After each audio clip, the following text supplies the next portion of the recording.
The appearance of various elements, Panchabhuta, one by one, is being described here.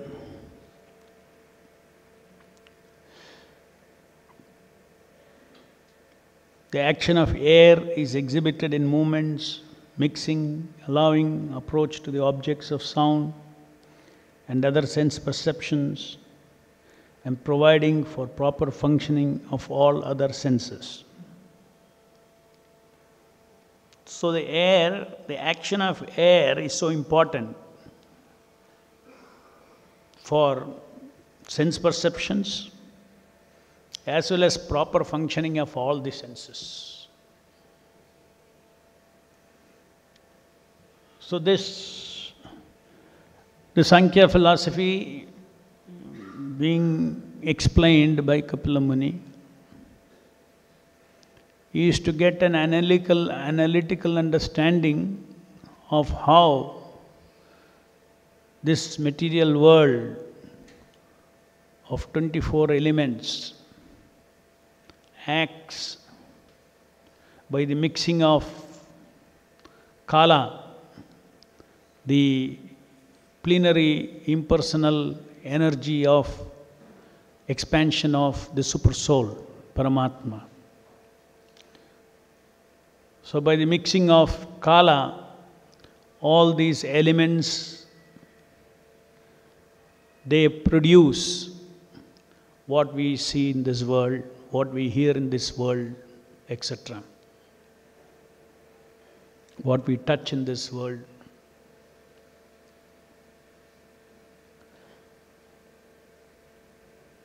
As we have explained in several earlier discussions, the fundamental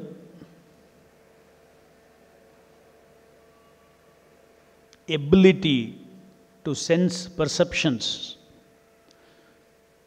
to sense of touch, feeling, touching, smelling, tasting, etc., is due to the presence of the all-pervading Lord, who is pervading inside and outside of all material elements. Over and above that, the material energy itself, the configuration of the material energy, the total material energy, these 24 elements, how they are configured in different ways, they create different effects, and that is the varieties that we experience in this material world. How they come together, how they are configured, how they changes, what kind of combinations produce, what kind of sense impressions. These are all what is being discussed in this chapter called the fundamental principles of material nature. So here in this particular verse, the action of air is being discussed here. And Prabhupada says that the air is so important as far as even this body is concerned. He gives a simple example of how the effect of air can be seen when it moves the dry leaves. In the same way, the same air has a proper path or a movement within this material body. Paralysis, nervous breakdowns, madness, many other diseases are caused due to an insufficient circulation of air.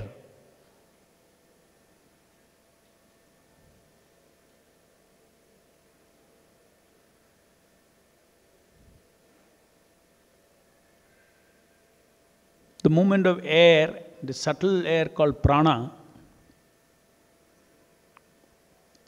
it has very different manifestations of prana, is extremely, it is like a mechanism. It has its own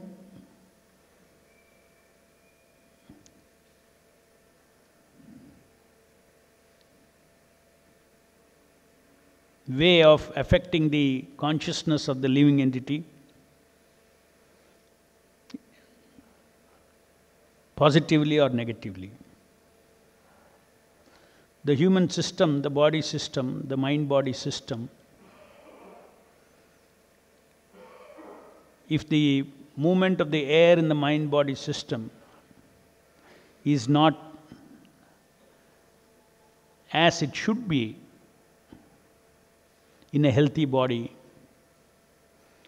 then it creates these kind of situations like paralysis, nervous breakdowns, and madness. So in Ayurvedic system, Prabhupada explained these diseases are treated on the basis of air circulation. How to put back the air into proper circulation. Just like a paralysis is due to the insufficient circulation of air, which is very clear. When somebody has a heart failure, it is due to insufficient oxygen. Brain hemorrhage, because oxygen doesn't reach there. Isn't it? So air is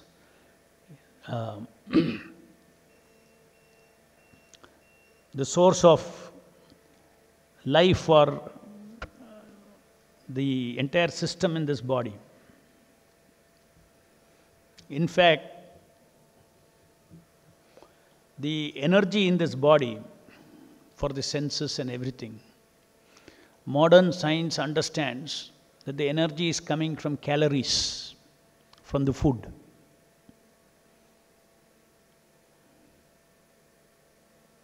But the life energy, according to Ayurveda, is not coming from the food. It is coming from the prana.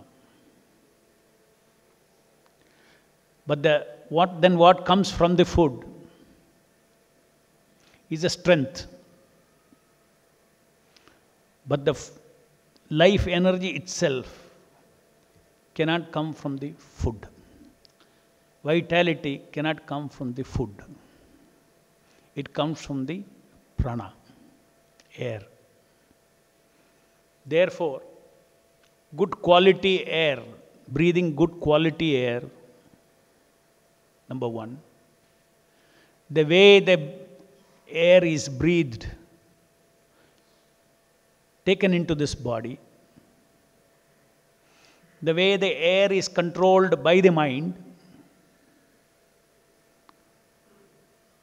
all these things create a total shift in our consciousness.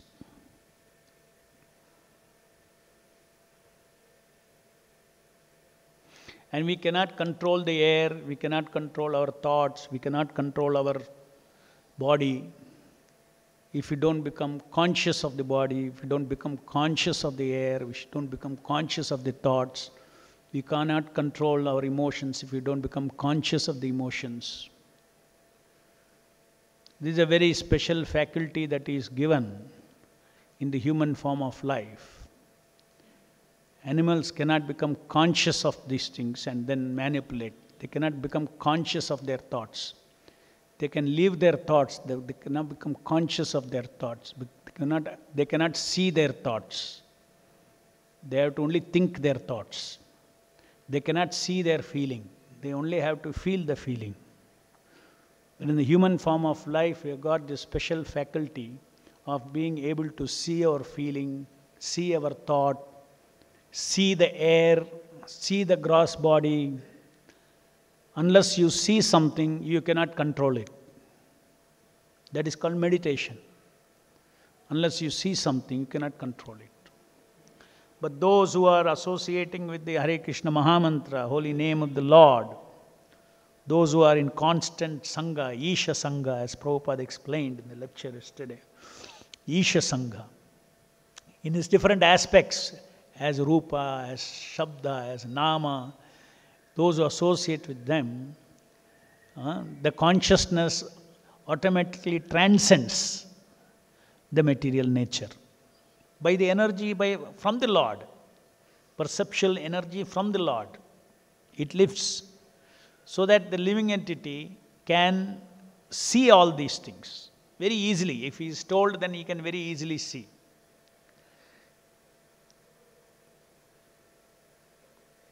If it is, somebody who is not chanting Hare Krishna, you tell him, watch your feelings, watch your thoughts.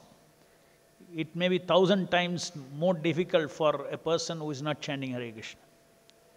Those are every day associating with the holy name, which is transcendental. Turiya means fourth, another dimension. From that dimension, you are touching every day that dimension. A byproduct is you get the ability to perceive material energy. Perceive material energy as a whole, this body as a whole. And if you want to perceive your thoughts, you can perceive your thoughts. You can perceive all these things. And then once you perceive, then you can use your will to move it here and there.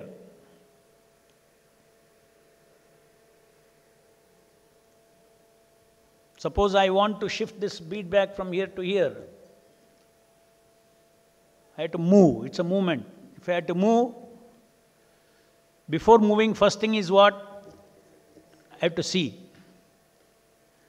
That which you cannot see, you cannot control. So that is the reason why in pranayama and all, we are taught to observe the breathing. That is the first step of controlling the air. We have to observe the breathing. Training to observe the breathing. As it goes up and down, up and down, up and down. It's a good exercise for the mind to see.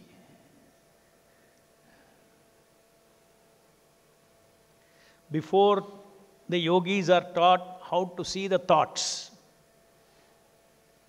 Step by step they teach. The Ashtanga Yoga teaches. Step by step. How to see the air then. Air first. If you start seeing the air, then you can control your breathing in a desirable way. Then that is the first practice for the mind to see something subtle. And then you can see the thoughts. Then you can see the feelings. Then you can say, this is not me, all these things. Because ultimately we have to get detached from the gross body and subtle body. So we have to see the subtle body also, and we have to see the gross body also.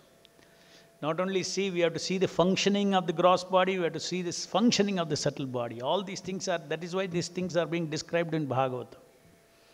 You have to see the functioning of it. So automatically the power of consciousness of seeing, by chanting Hare Krishna Mahamantra and by chanting Hare Krishna Mahamantra, we are associating with the transcendental Lord who is Vishuddha Sattva. So our consciousness automatically becomes Sattvic. Sattvic means seeing mind. It becomes knowledge. The Sattvic means knowledge is very prominent. Seeing is very prominent in the consciousness, Sattvic. So that is how by associating with the Lord we get the ability to see all these things. That is how by associating with the Lord we get all the benefits of meditation. Meditation doesn't mean meditate on the thoughts. Meditation means how to see the thoughts.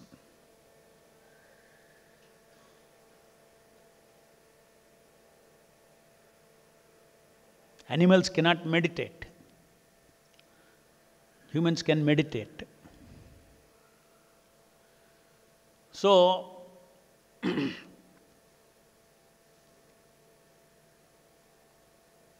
as I said, it's very easy for devotees to see all these things and manage.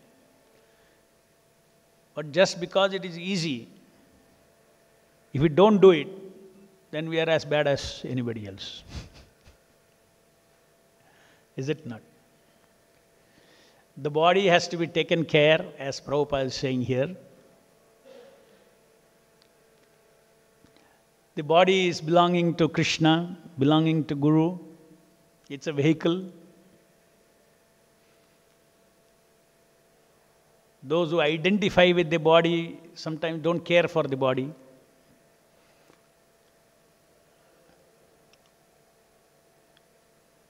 When you don't care for the body in devotional service, you are acting as if you are spiritual body. You are imitating advanced stage. Because in the spiritual world, you can act as your body. No problem. You are the body. So, but prematurely, we cannot think like that. We have to understand that this material body is a yantra. So my approach with this body is, in devotion service, is to see it as an yantra to be used in service of the Lord. The yantra that is subject to the laws of material nature, which is Lord's laws. The devotees don't see the laws of material nature as negative. They see the laws of nature respectfully as the laws of the Lord. So if I have taken a body and if I am doing devotional service in this body for the pleasure of the Lord, I had to respect the laws of the Lord, how this material body works. Of course, it's not that we think about the body, but at the same time, Prabhupada has actually given us very, very simple things which keeps our body very healthy. We cannot see, just like somebody asked Prabhupada, what about yoga, we should do yoga and all that. Prabhupada, I just read the other day, and Prabhupada was saying, all diseases are coming because of eating habits.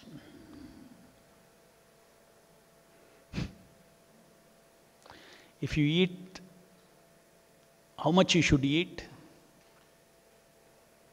then there is no need for all. Chant and dance, that is yoga.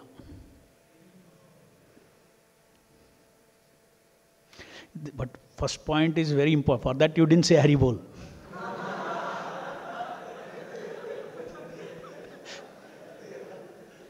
That is how the mind tricks us. Chant and dance.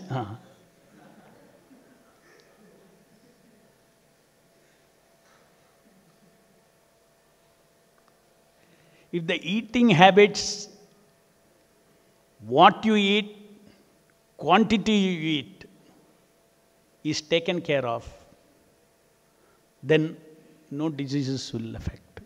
And cleanliness. Somewhere else Prabhupada says, overeating and lack of cleanliness is the cause of all diseases. We are not born to be continuously diseased like how we are in this Kali Yuga. It is because of the change of environment, change of way people are living, we are all getting diseased. Otherwise, normally we get old age and some, the body function stops and we die. So, we are followers of Prabhupada and we take the clue from Prabhupada. Whatever he said, if we do exactly, if you do this way, that way, then the result will not come.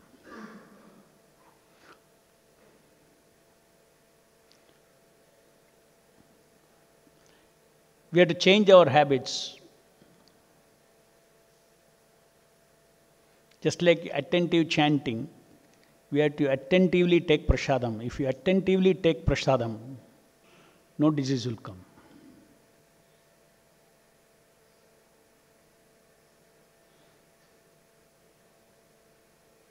The Lord has left the taste in the holy in the prasadam, right? At a recent realization about chewing, nicely, chewing and tasting. So they say that you should chew and taste with your mouth closed till the taste is exhausted, then only you should swallow. Now convert it into a different understanding. The Lord has left the taste in the prasadam, right? And the taste of the Lord is non-different from the Lord. So if we have to associate fully with the Lord, then you have to take the full taste of prasadam, not swallow before that. Isn't it?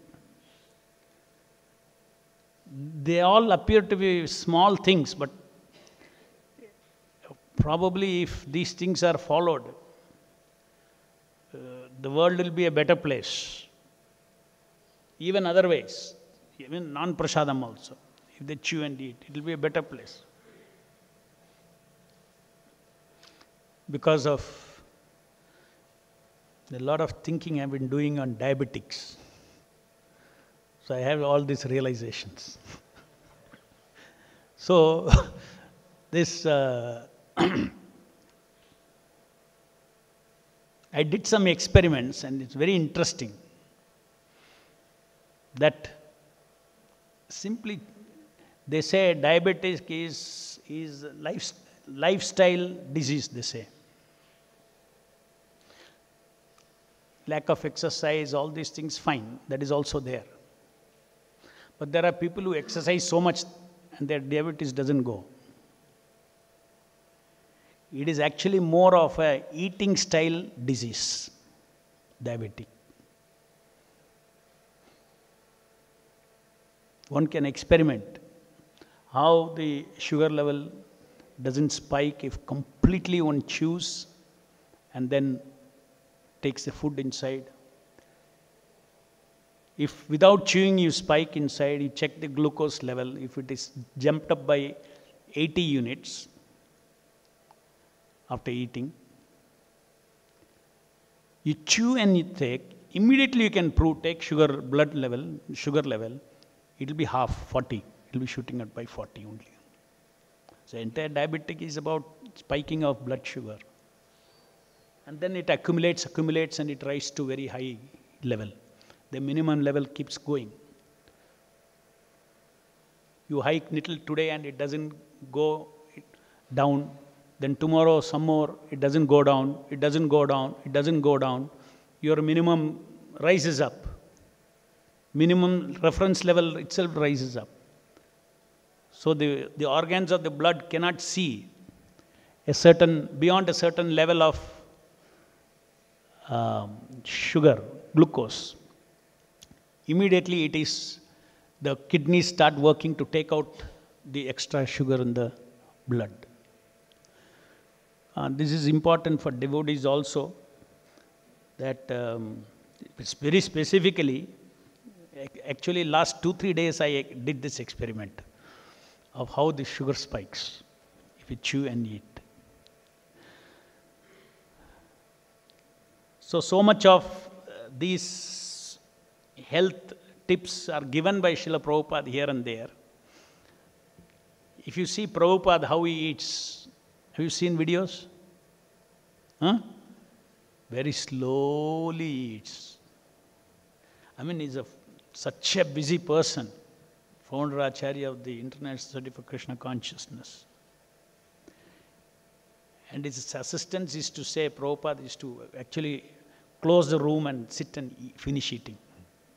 On his own, he will sit and eat. Slowly, chewing. Some video I saw. Oh, so much patience he's got. Slowly. So many things to do he has got. He's sitting and chewing and eating.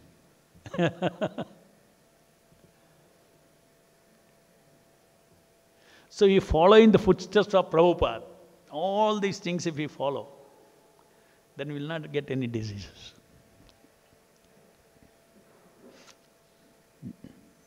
Dance before the Lord. Eat. You should know how much to eat. Quantity, also important. Not that, okay, chewing is good, so let me eat more quantity. You chew more quantity, that's also a problem. So Prabhupada says eating more than required. Then the wrong food. Yeah. And the consciousness. Yeah, Prabhupada is very attentively tasting. After eating, he will comment on the taste. If it is very good, he will say. It is not sense gratification. It is honoring prasadam. It is reciprocal gratification given by Krishna. It's the internal energy of the Lord. Gratefully one accepts prasadam. So the consciousness with which we honor prasadam, Mahaprasade Govinde, that meaning of that prayer is so important that it immediately loads the right consciousness for us to now honor the prasadam, taste every bit of it.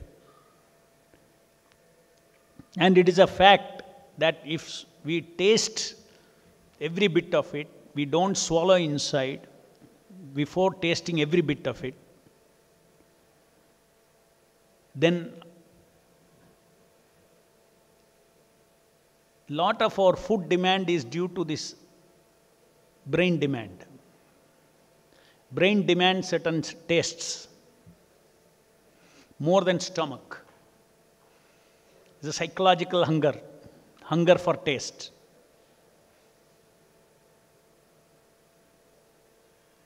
So if you taste properly and eat, then if you're feeding the taste to your brain, your requirement of food will come down. Suppose you take, 200 grams something, and X unit of taste is there in it. And suppose you are not chewing, you are only taking half X taste into it. Then you will eat 400 grams.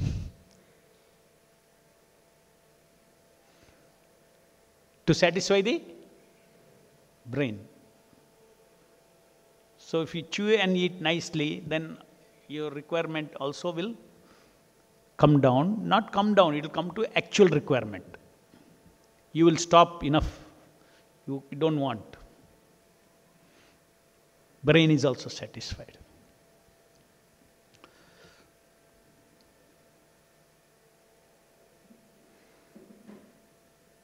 Any questions?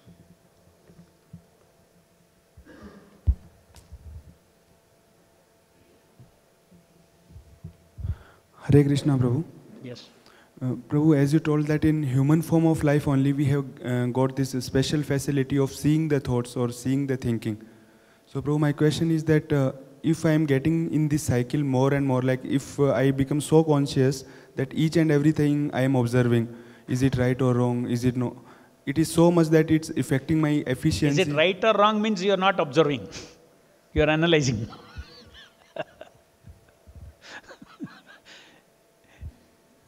Seeing the thought doesn't mean you analyze the thought.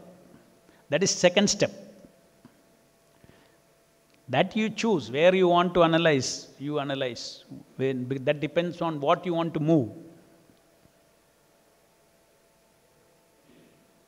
Suppose you want to change some belief, false belief that you have. Some pleasure belief. There is pleasure in it. You want to change that belief. Then you observe that. Because you want to observe that, and then you want to separate the thought and the feeling that is put together there. Feeling of pleasure. You believe that you put your pleasure there and think that this is pleasurable. So you observe that, you can separate it. So you analyze as per requirement. So seeing does not mean continuously being in some analytical mode. So that's your question, no? Then what will happen to my mind? Continuously I am seeing. Yes. No, you are supposed to see the mind itself. That is transcendental. You have to see the mind itself. Super soul, mind. Krishna says, then one is peaceful. The soul is there, mind is there, super soul is there. When your mind is disturbed, you don't be disturbed, but see your disturbed mind. There are two things, isn't it? If an animal is disturbed, he will be disturbed. If the animal mind is disturbed, he will be disturbed. There's no choice for him. The human form, if the mind is disturbed, he has a choice not to be disturbed. This comes from the easy process that we are following of associating with Hare Krishna, Krishna Krishna, Hare Hare, Hare Rama, Rama Rama, Hare Hare. Yes. Hare Krishna, Prabhu. Prabhu, you told in the beginning of the class that from these 24 elements of material energy, all sense perception or sense experience that we are having is produced, is manifested from these 24 elements of material energy. So my question is, this belief or conviction, what are the material elements involved, combined to produce this conviction or belief, we say? Produce what? Mike little. Conviction or belief, from which material elements from the combination of which material elements out of these 24 material elements it is produced? Beliefs. Yes. False ego, mind, subtle belief is a subtle energy, subtle combination. Manas, Buddhi and Ahankara, three together creates beliefs. So, a thought, a feeling, and an ego, an enjoying ego. To change any belief, we have to take care of these material elements. We have to move them. Huh? To change any belief or to do some configuration changes with this belief, we have to do these material elements we have to deal with. No, you don't have to do. You simply every day hear Nityam Bhagavata Sevaya. When you hear Bhagavatam, that Shabda has got such a power, you do not know what is happening to you. Submissively you hear. Automatically these beliefs are breaking. You get freedom from all these beliefs. We are not in retail business, we are in wholesale business. How many times I have told this? We are very lucky. We are in wholesale spiritual business. Not take one anartha, throw it, and take another anartha, throw it, take another anartha, throw it. There are infinite anarthas. The process is infinite, you will never end. But you need to know what these anarthas are so that you don't embrace new ones. So knowledge is required. Knowledge of these anarthas is required, not for pulling out one by one anarthas.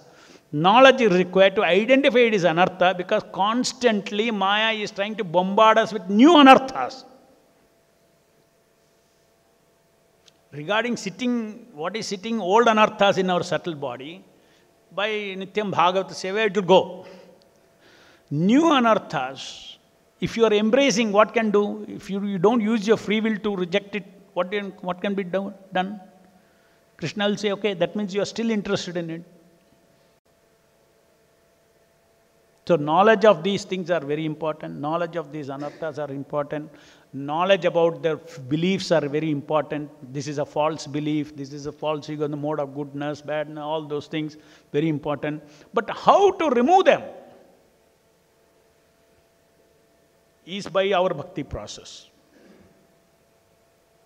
And knowledge about them is useful so that you don't allow new things to come into you. Past is dealt in a different way.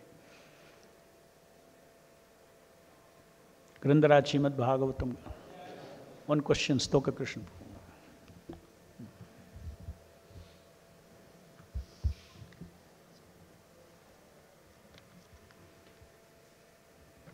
The knowledge also is coming from the holy name itself. Vidyavadu Jivanam. Pardon? Knowledge also is coming from the holy name Holy itself. name. You don't have to do anything to acquire that knowledge separately. Right. The proper chanting itself will shine, the knowledge will shine in the heart.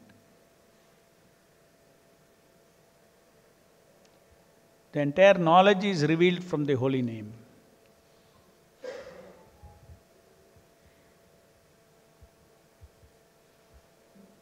When we try to read from Bhagavatam, when you read Bhagavad Gita and all, you try reading without chanting. Nothing will come from that knowledge. So all the reading, all these things, this Shabda, all the Shabdas are secondary to Nama Shabda. Hare Krishna, Krishna Krishna, Hare Hare, Hare Rama, Rama Rama, Hare. They are also wholesale. One mantra, one Shabda.